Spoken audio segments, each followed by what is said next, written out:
నాగార్జునకి ఏమైందో ఏమో! ఈ రోజుల్లో ఏ కంటెస్టెంట్‌కి కూడా వదిలిపెట్టకుండా క్లాస్ పీక్‌తే ఇచ్చి పడేశారు. ఇక పల్లవి ప్రశాంత్‌ని కన్ఫెషన్ రూమ్‌లోకి పిలిపించి, "ఏంటయ్యా ప్రశాంత్ ఏ వీడియో చూపించమంటే ఆ వీడియో చూపిస్తాం అనుకుంటున్నావా? ఇది బిగ్ బాస్ అడ్డ. ఇక్కడ బిగ్ బాస్ అడిగింది, బిగ్ బాస్ నచ్చిందే చూపిస్తాడు. నీకిప్పుడు చూపించమంటావా?" అంటూ పల్లవి ప్రశాంత్ అయితే శివన్న కోసం దొంగతనంగా చేస్తున్న ఒక వీడియోనైతే ప్లే చేస్తే, "నువ్విక్కడ ఏమైనా శివన్న భటుడుగా ఉన్నావా? శివన్న చేతిలో ఆట బొమ్మలు ఆడుతూ ఉన్నావు.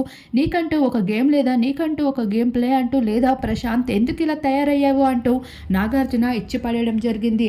ఇక పల్లవి ప్రశాంత్‌కి ఏం మాట్లాడాలో తెలియక కన్నీళ్లు పెట్టుకుంటూ కనిపించారు. అయినప్పటికీ నాగార్జున ఏమాత్రం వదిలిపెట్టలేదు. అలానే శివాజీ కన్ఫెషన్ రూమ్‌లోకి పిలిపించి, "ఏంటి నువ్వు శోభా శెట్టివి పేక మీద కాలేసి తొక్కేస్తావా? అసలు తొక్కేస్తావా నిజంగానే?" అంటే, "ఆ! తొక్కేస్తాను సార్. నా ఇంట్లో ఆడపిల్లనైనా తొక్కేస్తాను" అంటే, "అంటే ఆడపిల్ల తప్పు చేస్తే అలానే నువ్వు ప్రవర్తిస్తావా?" అంటే, "కోపంలో 100 మాటలంటాం బాబుగారు. అవన్నీ చేస్తామా ఏంటి?" అంటే, "మరి చేస్తాను, తొక్కేస్తానని ఇప్పుడే అన్నాను. కోపంలో పొరపాటున అన్నాను" అంటే, "అది పొరపాటు కాదు. నువ్వు మాట్లాడింది తప్పు. ఇంకొకసారి అలా తప్పుడు మాట్లాడితే ఊరుకునేదే లేదు" అంటూ ఇచ్చి పడేశారు.